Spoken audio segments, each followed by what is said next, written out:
What's up, y'all? What's going on?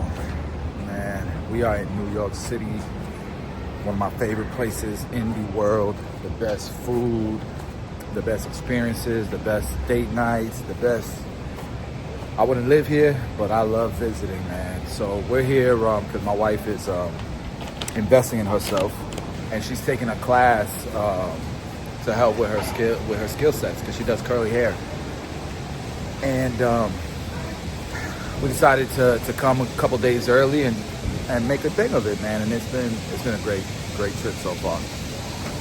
By the way, if you haven't had tacos, Los Tacos Numero Uno in New York City, man, they got a few locations. I remember when they only had the location in Chelsea Market. Best tacos. But yeah, I was just trying to tap in with y'all, man, and just talk about, something I think that affects a lot of entrepreneurs. Especially these days with, social media, and it's just so easy to compare ourselves to, people's success that people see, And I've always felt like anytime I hear people talk about business, you hear them talking about raising capital and, building a huge company and hundreds of employees and, one day selling for tens of millions of dollars and hundreds of millions of dollars and all that. And I don't really hear a lot of people talk about lifestyle businesses. The type of business that, that empowers you, that you're not a slave to, that makes you feel like it's just part of your lifestyle. Like you don't work a day in your life. You got the best team. Sorry about the wind noise, guys. The best culture. What you do feels fun. The type of business that your employees are constantly growing as individuals, their skill sets are growing, and in turn, your business grows. Those are great businesses. It's a win-win-win. Happy customers, happy employees, happy leadership. To me, that's like the best case scenario. And those are the type of businesses that people want to buy. If you have that type of business, man, I wouldn't, you got to count your blessings, man, because those are businesses people would dream to have. That you can step away from for a month, let's say, and the business doing just as good, if not better, than when you're involved over here micromanaging like I like to do. And look, I dream big too. Everybody, I don't think there's a problem with dreaming big. I just think that, let's say you got a big dream. If you could tell the future, you would know that 20 years from now, you're going to accomplish those big dreams. And you're gonna own, the biggest barbershop chain in America. That type of dream, right? It might be 20 years out. You got to enjoy the journey too. Not just the destination, because tomorrow ain't promised, man. You can get hit by a bus tomorrow and have nothing to show for all the sacrifice and hard work, except for, your loved ones remembering this guy wasn't around that often. A lot of times the reason why we're not present is because our mind is racing about the future, right? Anxiety kicks in, you're stressed out with work, you feel like if you're not always working, you're falling behind, you got FOMO, feel like things are breaking. It's a bad place to be at mentally, man. It's gonna drive you crazy. And so what I would suggest, man, is count your blessings. Just because you don't have some $1 billion empire, and you're not exactly where you want to be, understand, man, you have a business and you have customers and you have a leadership position that people would dream of if you already started your business. Understand that, you're providing for your family, and a lot of people are losing jobs, and it's going to be scary with what's going on in this world with tariffs and stuff. If it plays out like a lot of people think it will. And I'll tell you this too, no matter what, man, like when you're thinking about, when you're on vacation and you're with the family, you're eating dinner, and you're thinking about unplugging, but it's difficult, just know, bro, there's nothing you're going to miss out on. And if you do miss out on something, you'll catch right back up. Or you'll get updated, or somebody else has an opportunity, to take that fire out. It don't always have to be you. And that's the real biggest problem. Is almost every entrepreneur likes to micromanage everything. They feel like if they're not doing it, it ain't gonna get done. It ain't gonna get done right. And what you end up doing is you end up building a business that's so reliant on you that you become a slave to it. And people depend on you for every little decision, every little task. Man, that's the most stressful shit. And then you start resenting people. You start hating your employees. You start hating your team. You start hating the business. You think the only way to fix it is to get out of it. You start blaming the business or the industry or everybody else except for you. And it's because you micromanaging, man. So I'm almost getting to my hotel. So I think when I get to my hotel, what I'm gonna do is I'm gonna give you guys some ways to avoid this, to avoid becoming a slave to your business, becoming a slave to your job, becoming a slave to whatever it is that you do, you know, while still growing and winning and impacting and building a business that uplifts you, that empowers you, that allows you to have a freaking life.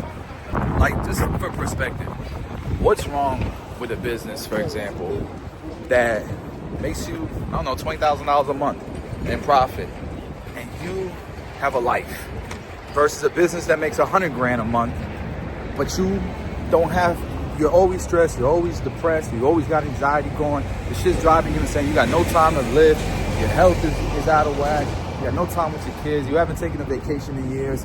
What is the value of that? I never understood what the value of that is, but people glorify that shit, you know? And either way, you can grow, you continue to grow. And, you know, maybe you don't reach the 100,000 a month, you know, in the first 5 years you're in business, but maybe it happens in 10. But the entire journey, you've had a life, you have great core memories, and you have no regrets. I can almost guarantee if you take that path, you won't have any regrets. So, another thing is I'm okay with owning 50% of a $10 million business versus owning 5% of a $100 million business, because they're two different worlds. You know, you got people to answer to when it comes to the latter. You got to involve investors, and it's a different business to grow, right? It's hard to, there's different levels, and it always changes. You know, a business that, the requirements for a business to reach $1 million to $3 million a year is different than the one, you know, that's 5 to 10 million. And it's going to be different, you know, that's 10 to 50 and 50 to 100 and $1 billion. Like, bro, different problems, all of that, right? But some businesses aren't meant to do that. And it's okay to have a lifestyle business. And I think lifestyle businesses need to be glorified. All right, I'm at my hotel, so let me break down all the steps that I would take to make sure I'm not micromanaging and building a lifestyle business that also continues to grow and builds wealth, not just for me, but for the team, our employees, and thank you, and produces product and services that the community and customers love. Let's go through this. All right, so number one, you gotta delegate outcomes, not tasks. One of the things that I think even our employees struggle with, our leadership in general in companies struggle with, is this idea of the type of, the best employees don't need a to-do list of tasks to do, right? But they just, and I don't know about you, but I wouldn't want a job that I was just given to-do items and just do that and then move on to the next thing. Just give me the goal, give me the why, and then let me figure out how to get it done. You know, the how is not important. And I think the best leaders understand that. What's important is, what is the goal strategically? What is the goal we're trying to accomplish? Great. So what are we going to do? How we're going to do it is I don't care. But if you tell me the goal is to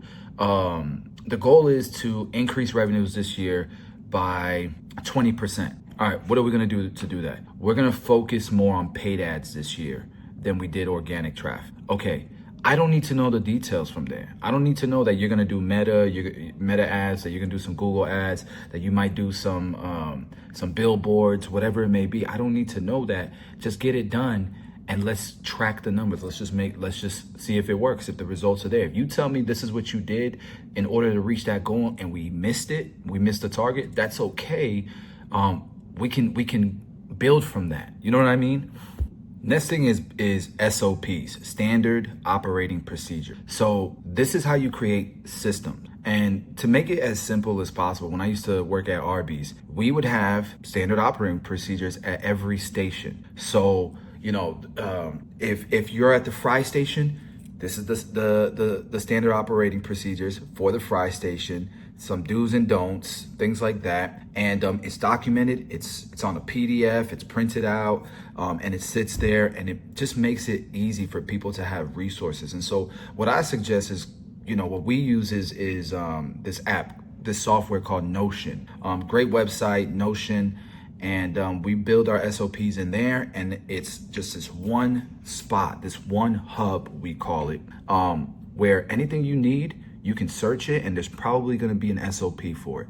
So, for example, if you don't know how to, if you don't know how to print out a label for shipping, and you're doing pick, pack, and shipping in the warehouse, there should be a standard operating procedure of exactly how to do it, right? So as you're doing it, because you got to build this, it starts with you at the end of the day. So whatever business it is that you're running, I don't care if it's your barbershop, dude. If there's a closing procedure, it should live somewhere where people can just pull out their phones and find it. And what I like to use is ChatGPT, and I'll explain exactly what I'm doing to close the shop. The things that I forget sometimes that I need to make sure there's a checklist for, because people will forget. And all you do is, when you do it once, create the SOP using ChatGPT and save it, copy and paste it into your Notion, and it's done. You'll be grateful, and you'll be surprised how many SOPs from the time you start your business to the time is a well-oiled machine that you'll have in there. But it'll be a library where, again, if you was to get hit by a bus, God forbid, knock on wood, somebody can come in, take over the business, and everything be straight. Sensitive information, stuff like that, just make sure you have like some type of encryption, some type of security. This is one that a lot of entrepreneurs struggle with their team, and that's giving feedback, not controlling. Okay. So when something isn't perfect, you don't just jump in and take over and do it. Okay. You give feedback to help them accomplish what it is they're trying to finish. You coach them, you guide them, you let them own the solution. This is why I tell barbers all the time, because I have a barber mentorship program called 6FB. And in there I tell them, from the first day that they enrolled, they hear these words: take ownership. And it's unbelievable how many shop owners prevent their employees from taking ownership. That's exactly what you want your employees doing, So that's why I say all the time that entrepreneurs be in their own way all the time. Okay. Your job, if you really want to create a thriving business that's going to grow, and you have a life at the same time, your job is to mentor your team, mentor the people that are helping you build the business. Everything shouldn't rely on you. So you coach them, you guide them, you mentor them, you let them own the solution. The more problems that they solve without you, the freer you become. This is a big one. This is one that I was not that good at doing, because I wanted everything to be perfect, but it's impossible. Apple ain't even perfect. Tesla's definitely not perfect. They're the biggest companies in the world. You have to accept that 80% is good enough. And I get it. Like, as entrepreneurs, we think, a lot of entrepreneurs, a lot of business owners, they think, if I do it, it gets done 100%, it gets done the best, and I got to do it. 80% of you doing nothing is 100% awesome. I love that saying. I would even say 70%. Shit, sometimes 60%. It just depends on how important the task is, right? So 70 to 80%, as good as you would do it, is good enough. Perfection is the enemy of growth and freedom. Perfection is the enemy of growth and freedom. You're never going to scale if you expect everything to come out exactly how you would do it. You're never going to scale if you want everybody on your team to be just like you. It's not going to happen. And this is probably the biggest one, because I see it all the time. I see, very talented people who are ambitious, who want to grow. They end up having to leave the company they're working with, the business they're working for, the barbershop they're working in, the environment they're in, the team that they're on. They end up having to leave in order to grow. because there's a ceiling wherever they're at. And it's because a lot of times the business owner creates that ceiling, either intentionally or unintentionally. But if you want the lifestyle business that I'm talking about, then you have to build leaders, not followers. And I know a lot of it's so small-minded, and I'm not trying to diss anybody, but it's so small-minded to think that if this person grows into too much of a leader, then might steal my business, might steal my ideas, might go build their own business, all these things. Man, it's actually, a lot of times it could happen. You have to be willing to risk that. But most of the time, people don't want to leave something amazing that's growing and building and offering them opportunity to grow with very little risk. It's like an ideal situation, right? A lot of times people build what they don't have or what they wish they had. And so sometimes they'll have to leave where they're at right now and take the risk to go create that. But if they already have it, they're already there, why would they leave? At least that's how I like to think of it, right? And so invest in your people, help them grow, give them space to make decisions, even if they mess up sometimes. Like we've made decisions, and Danny jokes about this all the time, where some of our guys in a leadership role will want to make a decision we know is not going to work because we've been doing this for 15 years and we've tested it and it's never worked. But because this person is now in a leadership position, we have to show them that we trust them, and we also have to, give them an environment where they feel that they can make these decisions. Even if, most people would be like, nah, don't do it. It's going to fail. We've done this a million times. Don't do it. No, do it and learn from it. We know it's not going to work, but that's the cost of investing in your team and investing in their growth as future leaders, not followers, right? When you develop leaders, and this is long-term vision, long-term thinking, but when you develop leaders, your business will grow with or without you. Because as your team grows, the business grows. And you don't need to be in every conversation. And that's when it gets really fun. What you'll find is you eliminate a toxic work environment. People are just happier. And so that's what I think a successful business is. I don't care. I don't try to compare my business. I used to always want my business to be the biggest, the best, the fastest. And I still have those ambitions, and I still want that. But I also am content with a great business that helps me provide for my family, helps my team provide for their family, that continues to grow. It gives everyone time back. And sometimes it's not going to be like that. Sometimes we all have to wear different hats. Sometimes our CEO has to be the janitor, but that's because, we're all on the same page, and they don't really mind doing that because of what the future looks like, and they feel like it's theirs. I'd like to think that our team feels like it's their business too, and they have say in what direction that the company's growing in. They also probably feel, I hope, they feel like, the wins is everybody's win. We all are going to grow. If the company continues to grow, so does our team, and so does their finances, and so does their time, and all of that. We don't want our guys to be stressed out. And if they are stressed out, they need to take a break, a vacation, But yeah, man, if your people are growing and they're carving out their own opportunities within, the enterprise that you're building, that's going to help the enterprise grow. It's going to help everybody grow. So win-win-win. And what you'll find is that the business becomes an amazing business that provides an amazing product or service for your community and for your customer. And so I say that to say, man, don't let social media trick you into thinking you're not doing enough with your business, that, and that you can't enjoy the journey while you're trying to get to your destination. It's okay to take breaks, man. And sometimes, if you're probably sitting here thinking, damn, my spouse, my wife, or my husband, or whatever, they've been pulling on me a little bit, telling me I'm working a lot and I'm not present and I'm not. Man, that's a good sign to chill out, take a break. Actually take a break, and when you get back, let's create the SOPs, let's create the systems, let's build the team. Maybe when you're on vacation, you're listening to some books or podcasts and just laying out by the pool or by a beach or something. I don't know, but either way, man, I just felt like it was a good time to share those thoughts with you guys, for any of my entrepreneurs, any of the business people out there that watch my content for that reason. Hopefully this helps.